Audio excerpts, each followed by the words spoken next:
All right. Hello and welcome to our Google Educator Group Michigan launch. We have a special guest today. May is actually joining us from Google. So I'll go ahead and let May give us a quick hello and introduce herself to get us started. Cool. Thank you so much, Rochelle. Hey, everyone. My name is May. I know probably some of you who are in our trainer program know that I'm on the Google end managing our trainer program here. I just wanted to pop in because I think, in the last month or so, we're really trying to launch all the GEGs in the US. And I think leaders, I see a bunch of chats on the side that, all the leaders are doing such a good job trying to launch in the community. And I just wanted to pop in and say hi to Rochelle and the leadership team here and just everyone who's joining today. So sorry I can't stay long. This is Joyelle and she's hungry and wants to eat. So I just wanted to pop in and say hi. So yeah, reach out if you need anything. I know with Rochelle, and she'll probably lead you guys in the community. But Rochelle, again, feel free to reach out to me. And huge thank you to you for stepping up and becoming a leader and really, invigorating the community. So thank you. Thank you, May. All right. So we have an agenda today. If you go to this bit.ly link, bit.ly/GEGMI agenda 514. That'll get you to our agenda of everything that we're going to be going over today. That agenda is hyperlinked like crazy. So it's designed for you to be able to jump in and revisit things at your own pace and your own time. To respect everyone's time today, we will be making sure we keep this within the hour. So if you have any questions moving forward, we can take care of all of that in the Google group. So we are going to go over some updates, talk about our Google Educator group, what it is. We're going to go over some certification questions and those pathways. And then we have some tips from our trainers and innovators, some of our trainers and innovators in Michigan. So welcome. This is our GEG Michigan. We do have a Google group page that if you're not a part of that yet, if you visit that bit.ly at the bottom of the screen, you'll be able to sign up and join the Google Educator Group of Michigan. That Google group is where we're going to stay very active in communicating with each other, sharing resources, professional development opportunities, updates, anything that you can think of, asking questions. That's where our main communication and hub is going to be, is that Google group. We also have a Twitter page. That's GEG_Michigan. And my name is Rochelle Galang. I am the GEG leader for GEG Michigan. So I am running that Twitter account as well. I am a Google educator, trainer, and innovator of NYC 19. Guidelines for Google Educator groups are the same across the board. Google wants to keep that well branded. It's very easy etiquette and guidelines. Basically, just be a good human, be nice, respectful, and constructive. Collaborative and participation is key. And then one of the very important things is think before you send. So we want to make sure we're staying and modeling good digital citizenship as we participate in our Google Educator group here in Michigan. So we're going to go over some new info and updates on that agenda, though. I think we can put a link in there for you guys if you missed that link in the beginning. We have updates and links.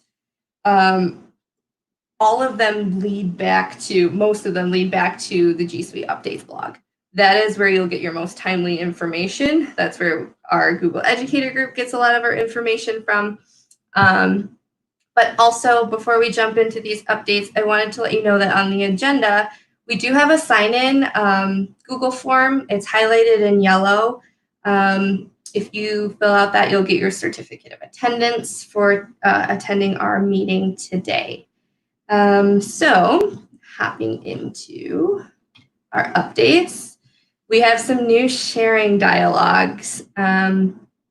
When you click that share button in any of the Google files, it'll just look a little bit different than what we're used to seeing, but essentially we still have all the same abilities to share.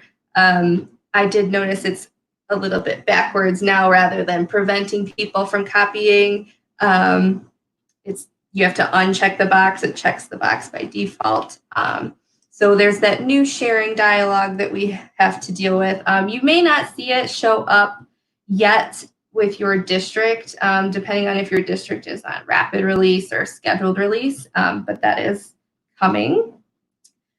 Google Classroom and Google Meet now are integrated. I'm sure many of you have seen in the back end of Google Classroom, you can generate a Google Meet link that will post to the top banner of your Google Classroom.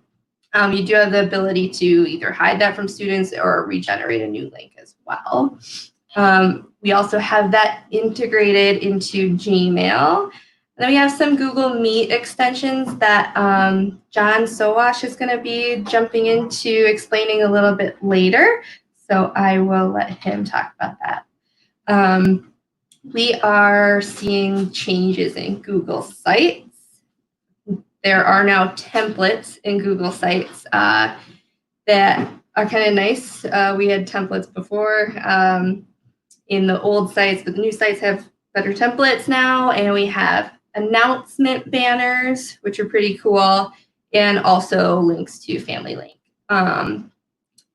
Also going back off of the Google Meet updates, we have the ability to present a Chrome tab, which will give us higher quality video and audio when we're sharing in our meetings. Two useful resources that you can point other educators in your communities to EDU on Air is they are offering a series of webinars that are very relevant around distance learning and remote learning. Those are, if you can't make the live recordings, they are recorded and you can still register to watch them later. And then EDU at 90, they're 90-second YouTube videos that go over some nice updates with Google and how to leverage Google tools in education. Those are really nice, quick, short tidbits that I like to include in my emails to my staff. Very simple. Global GEG, thank you to Global GEG. They are helping host our launch meeting today. In a minute, I'm going to have one of the members of Global GEG pop in and say hi and explain their staff room. This is Luis, and I'll let Luis explain a little bit more about the Global GEG staff room. Okay, I'll let Rochelle rest for a little bit. Well, the Global GEG has been an initiative from a group of innovators from several different cohorts. And we are running basically a group of groups, and we are offering our help to get other GEGs started and other things that are going around. But basically what Rochelle was talking about was we hold virtual staff room meetings. And ever since the whole COVID business started, we started holding staff meetings 3 times a week. There you see the links for the different meets. And what we do is we basically have a safe space where people can just drop in, veg out, commiserate, vent, talk about different problems, go crazy, say bad words. It's a very friendly place, so don't worry a lot about it, and it's really fun. We usually have a really nice time. The times are spread all over the place because we have members from all over the world. So maybe, for example, Thursdays for me is really hard because it's really, really early. And but it is very good for people who live on the other side of the world where it's their evening and it's not that bad. So you're all always invited. You can go there anytime you want. We're there all the time. You can come in late, you can drop in, you can drop out. There isn't usually a problem. There's always friendly people to be there and to just like listen to whatever you have to say. It's a gold mine of all sorts of information. So I hope you drop by. We're all going crazy. It's not just you guys. It's not just me. So it's a very good thing that we're all together in this, and together we're stronger. So hope to see you there. Hey, Rochelle. Awesome. Thanks, Luis. Anytime. All right, Learn at Home. YouTube has curated a series of videos and collections that are pretty easy to sort through based on like area of interest or age or grade level. So that's been a useful resource that I've been sharing out with teachers that they've been giving families to have some extension activities at home. Google Teach from Home. I'm sure we've all familiarized ourselves with this resource. This is Google's hub for all resources distance learning. It's pretty helpful with quick tips on how to leverage which tools for which purpose.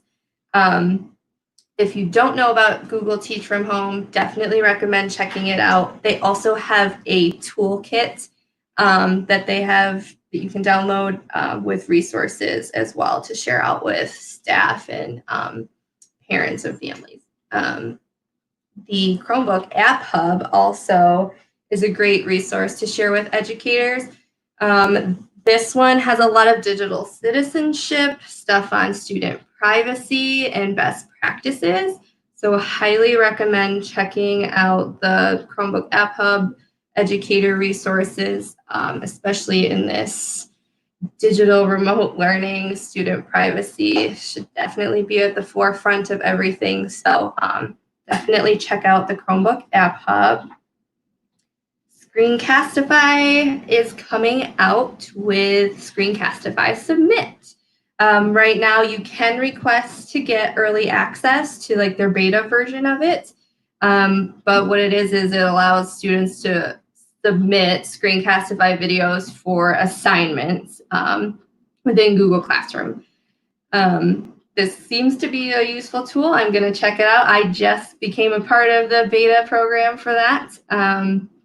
It looks like you can sort through videos based on assignment as well. So check out Screencastify Submit. Accessibility. There's a lot of accessibility resources that Google has out there. And a lot of the purpose of this GEG is I'm going to try and curate all these Google resources for us in one spot because there's just so much. So these two accessibility links that I have in the agenda, one is YouTube playlist that has accessibility features broken up by video, and that can be really useful when you're working with students, whether they have an IEP or not. Like accessibility is for everyone, right? So these accessibility tools are really important as well as we're all familiarizing ourselves and getting very comfortable with our virtual meetings and virtual learning. They also have a post with accessibility ideas during COVID-19. So I have that linked for you as well. The next slide I'm very excited about. So there are these new G Suite scenario game cards that were created in conjunction with Future Design School. These were given out to some Google certified trainers.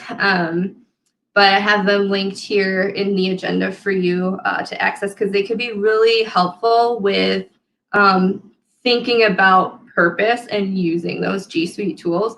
So there are 3 different levels. Green is easy, blue is medium, and red is hard.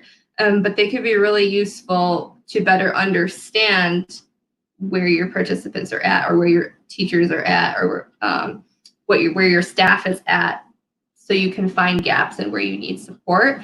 Another fun way to be able to use these is like daily challenges. You could send one out via email or have it add it to a staff meeting agenda just go over one scenario every meeting.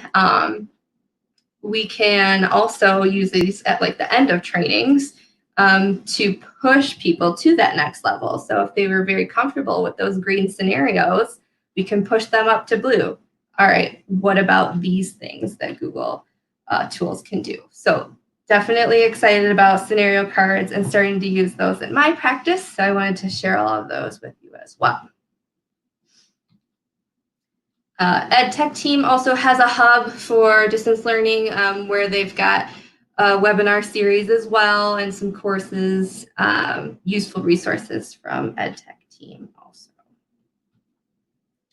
So I may have been mentioning lots about different certifications. We'll go into, if you're brand new to Google, we're just going to do an overview of what the different certifications are and what they entail and what they kind of get you. So there are 2 levels of certified educator. Basically, level 1 is very basic, but you become proficient in using Google tools for teaching and leveraging them in education, where that level 2 is that next level mastery of you being able to be creative and smash tools together, just a little bit deeper with your knowledge of the Google tools. This is a nice comparison of what level 1 and 2, how they differ. So level 1 is only $10, and they both have the same validity for time and exams and passing, but the cost is just a little bit different. So you'll see that level 2 is $25. Some other certifications. So like I mentioned, Google certified trainers, also they have a rigorous program for them to become certified. And when you become a trainer, you can have access to another community, another PLN of people that you can reach out to who are in your same boat. I am a Google certified trainer. I am a technology integration specialist at Oakland Schools ISD. So I'm doing trainings a lot with Google tools. So I am a trainer because I'm always training with that. Certified Innovator is, they have an application process and a year-long project. You also attend a 3-day academy. I just heard they're not doing in-person academies right now. So if you want to learn more about any of those certifications, Google Teacher Center, new and improved look. You can visit the Google Teacher Center though, and it'll give you all of the information that you need for training for level 1, level 2, the steps that you need for trainer and innovator. They've got practice tests, like questions. So definitely check those out in the Google Teacher Center if you're interested in becoming a Google certified educator or earning a certification of any kind. Right now is a really great time to be able to dive into that. I know a lot of people this summer in my district are ready to go on with their level 1 and 2 certifications because now everyone is seeing the affordance of Google tools. So we are going to get some really good tips from trainers and innovators from Michigan. So we have some guests today joining us, sharing tips that'll be useful for us in remote learning. My first guest today is Jeremy Badner. And I'll let Jeremy introduce himself and share his tip with us. But all of his tips, all of these trainer tips are also linked in the agenda as well. So once you hear them share their ideas and tips, you can revisit those in the agenda. Those are all hyperlinked. So I'll turn to Jeremy. All right, thank you. I'm Jeremy Badner. I'm an instructional technology coach from Gull Lake Schools, yay, Blue Devils. So I'm an innovator and a trainer, and I mainly focus on kindergarten through 5th grade kids, so our littles. And with this remote learning, it's been quite a challenge for some of those littles, especially our kindergartners and 1st graders, to get to assignments and things like that. So what I'm going to share is a couple of ways to make your Google Classroom look a whole lot better. So I'm gonna go ahead and share my screen. And so here's an example of Google Classroom. And in your classwork, I know a lot of people are doing this, but this is always news to teachers all over. But I tend to, especially with my littles, always use symbols, pictures, emoticons for my topics. So you could easily say in your Google Meet, make sure today you go to the star topic, and the kiddos can find that really easily. And there's a whole bunch of extensions. I have mine linked in the notes. I just use this one up there. And you can search for any kind of emoji you want. And then when you click it, it's automatically copied, and you can add it directly into your topic or your assignment. It does make it really easy, especially for our 5-year-olds, to find those activities. So you can say, go to the monster essay or go to the flip grid, and it's got the camera. So those images and icons make it really easy for our little kids who struggle at reading, especially when they missed a trimester of reading instruction. And then the other thing is adding your voice to Google Classroom. And this is probably my favorite. And I just stumbled on the extension Moat a while ago. And I know some people have been using it, but I'm like full-fledged. It is so awesome. So I can go into a kiddo's project here, view the assignment. I can give instructions. And normally you just do these class comments, and maybe you want to add a little note. I can go to the Moat icon once I have that extension installed. And when I click it, I get 60 seconds worth of dialogue. Please, for the love of all things living, when you're done with an assignment, click turn it in. So it takes that text that I just spoke, and it translates it into a audio clip and a transcript. So when I hit send, this is what's really cool. This is what the kiddos will see.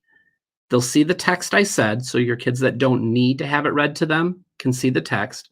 They can also click the play button. So here's a student account. When they go in and they pull up that,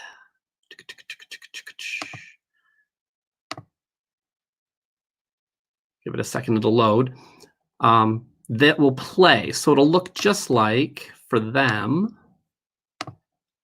When I hit the play, please, for the love of all things living, when you're done with an assignment, you can do the same thing within any place that allows you to put comments. So slides, docs, sheets, any tool at all. So if I went into a student's work, and normally you would go over there and I have a rubric set up here and I'd be grading that student, but I could highlight anything. So Ralphie has a head of hair that sits atop a purple outlined round head. Maybe I really like the language of that.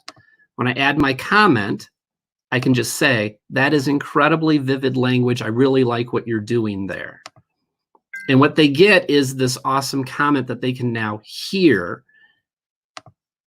and play directly within that is incredible comment. Vivid language. I really like. What's really nice is with your littles, they don't have to try to read something. They don't have to try to figure out something. And there's lots of extensions that will take you to another site.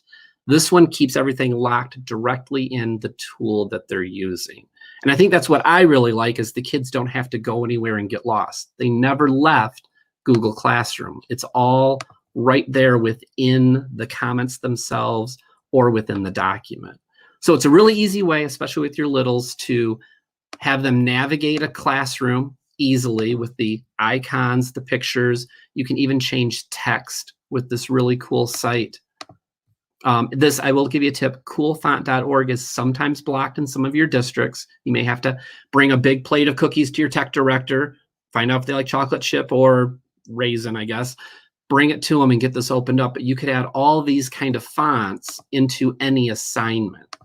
So like this Ed Puzzle assignment, I can use italics, bold, all the kind of formatting that you can't use. So 3 really easy tools: images inside your classroom, changing some of your text formatting inside your classroom, as well as those audio clips.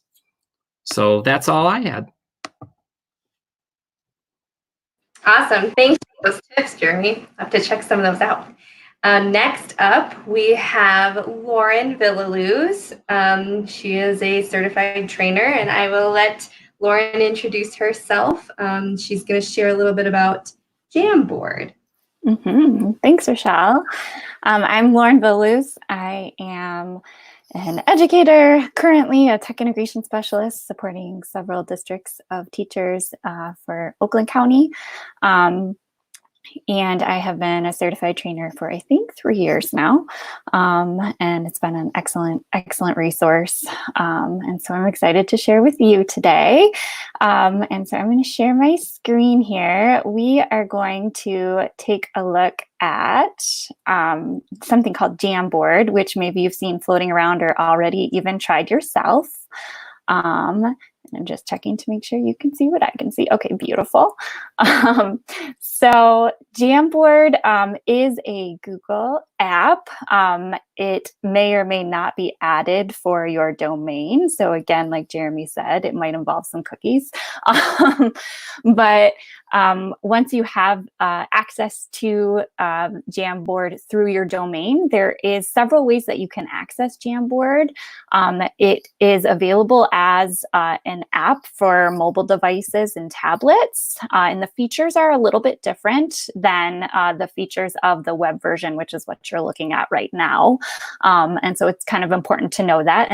And also note that Jamboard is a physical piece of hardware by Google that actually exists. And we're utilizing the software that is compatible with the actual Jamboard. So you can take a look to see what an actual Jamboard looks like. But I'm assuming many of you at home don't have access to one. So we're using the app. And what's great is we can use it without the physical board. So Jamboard is really great for quick collaborative kinds of activities, brainstorming.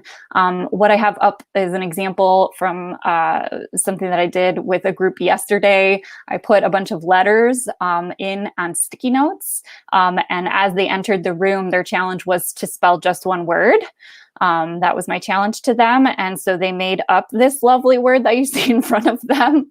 And I said, all right, well, if you can justify what the definition is. And so then someone threw in this lovely definition over here, throwing joy around. And I liked it so much. I said, okay, well, that's not what I intended. Actually, this was a pun because those letters actually spell just one word. But I gave them credit. It was great because everyone who was in on this jam was able to move things around. They were able to type their own notes if they wanted to. So essentially, a jam is a collaborative space that you can use. You would share it similar to how you share anything else in Google. And you can give others editing rights or view-only rights. And then you can use simple tools that are on the left-hand side. So for this activity, people were using sticky notes to be able to add into their jam. And similar to Google Slides, you are able to do different frames in a jam. So we also talked about using jams for visible thinking routines and how normally I'd break out my sticky notes. I know we're all missing our sticky notes and our chart paper. And so this is kind of a digital way to be able to replicate some of those things that help us document students' thinking or document our learning as we're going through things. And so in this case, we were doing a See, Think, Wonder visible thinking routine. And so I started with the prompt and then had the participants cycle through the different prompts and then respond however they felt. And they were able to circle things and emphasize things, add their own images as well. We were able to do the same with a chalk talk visible thinking routine too, where normally students would be walking around the room and responding on a chart paper or a whiteboard. And so they were able to use the different frames in Jamboard to be able to add their own sticky notes. And on the side here, it's very simple to just add a sticky note on here. And you've got some pre-selected colors. And you've also got a drawing tool on here as well that would allow me to either write if I have access to a a tablet and a stylus. A little bit harder on the web version, but even just doing circles and checks just to do quick collaboration, maybe drawing lines for creating webs. So those are some quick and easy ways to get started with Jamboard.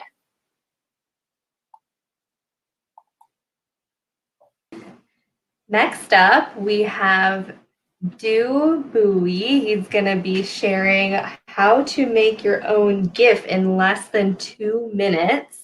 Yes. Capture. Awesome. Thank you, Rachel. Introduce himself. Hey, I'm Du. Thanks, Rachel. It's great to be here. Shout out to DEN18, my cohort. It's exciting to be able to share about GIFs or GIFs, whatever you would like to call it. I think Jeremy and I had a conversation about this actually when we first met. But for today's tutorial, what I'm going to show you the Chrome Capture, we're going to use GIF just because that's how I learned to say it. And that's how I'm comfortable with. So yeah, it's nice to be here. I'm a Google innovator and trainer, and I currently work for Jackson County Intermediate School District. And we are going to get right into it because I love GIFs. So I'm going to share my screen real quick. And the tool here is called Chrome Capture. It's a completely free tool to use on the front end, but it does offer in-app purchases. So it's a freemium, but the free features are good enough for the most part for you to start making very engaging GIFs. I like to think, just because we're in this time of distance learning, that I can use a GIF to really personalize the experience for my students, for my teachers, even when I give feedback. So the way I want to personalize it is I want to make a GIF of myself, and I want to give them feedback through the GIF. So I'm going to go right into Google Meet, actually, after I've downloaded Chrome Capture and it exists in my Chrome extension area. I'm going to go right to Google Meet and use the webcam from that and kind of show you that way. So I'm going to just start a meeting and click continue. And I'm going to pull up a little screen of myself, a webcam of myself. And I'm going to use that because the way Chrome Capture works is it captures an area right on your web browser, and you can record it, you can take a picture, and then edit it in a sense to create a GIF or a meme. So I'm going to start by clicking on the Chrome Capture icon. And I'm going to choose the area in which I want to capture. Very easy. I just click and drag. And when I'm ready, I'm going to click that record icon, and I'm going to adjust it just a little bit. And I have the option to click the camera button, and it's just a picture camera if I want to capture an image and turn it into a meme, or I can click on the video button, and it's going to start videoing. You see, I'm trying to celebrate my students here because they did something awesome. So now I have a preview of what the GIF is going to look like without any words or anything like that. So what I'm going to do now is go to the left and kind of show you what the free options are for this tool. I've got the select tool where I kind of move things and resize, but I haven't really added anything yet to the GIF. So I'm going to actually free draw maybe, and I'll just put a little smiley face in the background. It looks mildly creepy because it's red, but that's okay. And then to the bottom of that, you have a draw line feature. So you can always draw a line if you need that in your actual GIF. And then the other feature is the arrow feature if you want to focus it on a certain area. And of course, the final feature is the adding a text, right? What's a GIF without the ability to add a text? All you have to do is click on that add text. It looks like a T. You click on the GIF and you can start typing in whatever you want. I can say celebrate. And then, of course, it's totally off the screen. So I can go back to my little move icon and select the words and kind of move it as I see fit, if I can select it here.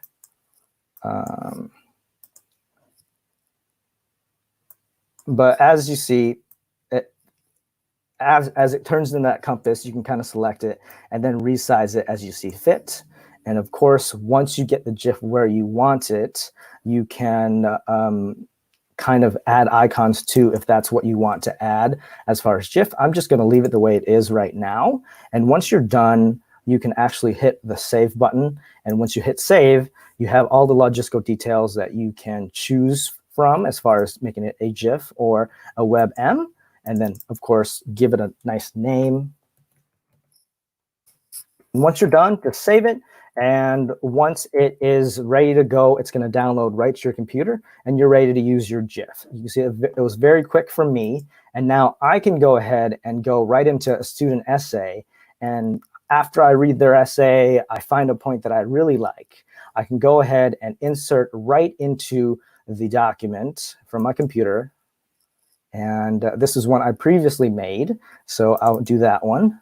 The student did an awesome job of using correct evidence, so I'm going to celebrate them with this GIF, personalize my feedback a little bit more, and then they'll be not only more connected to me as the teacher because our time away from the building, they get a nice engagement piece where I can also add with the comments I make for their document. I also use this in a lot of my announcements for Google Classroom.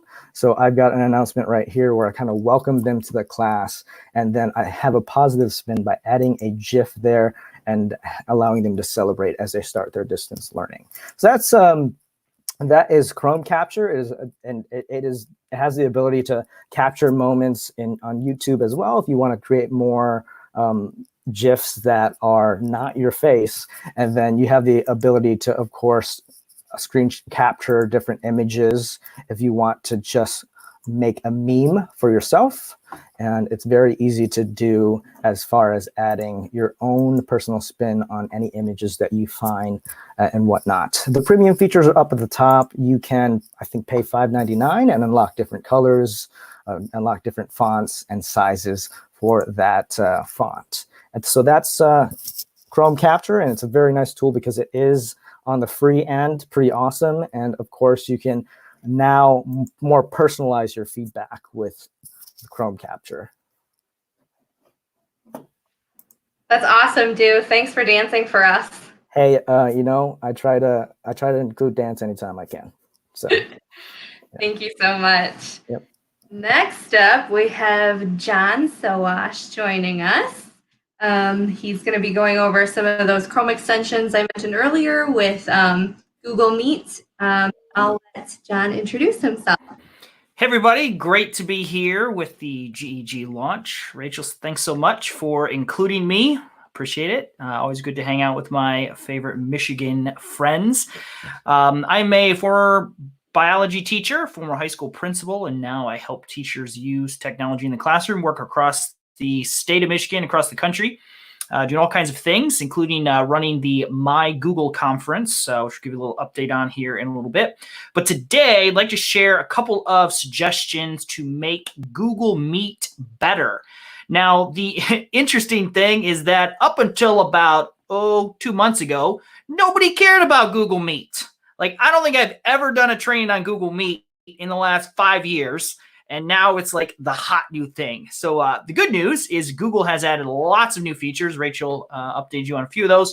But there are a couple of additional free tools that you can add to make Google Meet even better. Now, Google Meet versus Zoom is kind of the big topic of the day. It's kind of like the Coke versus Pepsi, Ford versus Chevy debate. Everybody has their favorite. Both Google Meet and Zoom have their benefits. And unfortunately, no perfect combination of both tools exists, but you can make Google Meet a little bit more Zoom-like by enhancing it with these Chrome extensions. So these are all free. I believe this document is linked in the agenda, and you can get the links to each of them. So let me just talk about a few of them. First up is Grid View. Now, Grid View is still an important extension. Teachers want to be able to see their students, all of their students at the same time. Grid View makes that possible. Now, Meet has added a new feature that will display a number of people, but the new Grid View that's built into Google Meet still only shows you 16 people. I did a Meet session for Ann Arbor Public Schools a month or so ago that had over 200 teachers in it. and I was able to see all 200 of them using grid view. Now, granted, the square, they just get smaller and smaller, so not always the easiest to see. Grid view has some really cool, really nice features. I would recommend it. If you have more than 16 students, you're going to need grid view. Second up, Nod. Nod is probably my favorite. Especially if you have a large group of people. So like right now we have people watching this on Facebook, we have people watching this on YouTube, and both of those platforms, Instagram as well, allow you to add reaction icons as you're watching a live video. Thumbs up, LOL, heart, like, etc. Nod adds that capability into Google Meet. So as you are presenting to your students, without interrupting the flow of your presentation, they can give reaction icons. My favorite is the hand raise option that allows you to pause, see that someone has a question, invite them to unmute their mic, and speak. Now, a Nod must be installed for both the teacher and the student in order for them to participate. Great extension, really, really fun. Jeremy gave some great tips on using emoji. This is a very similar kind of thing. Students love using emoji in the classroom. All right, let's head down to number 3 here. This one has a funny name, but you'll get it here in a second. So I'm currently presenting, and I actually have 2 monitors. So my Chromebook is in front of me. I'm looking at that webcam. I can see the chat. I can see what's being presented. And then over to my left, I have a second monitor where I'm actually presenting my screen.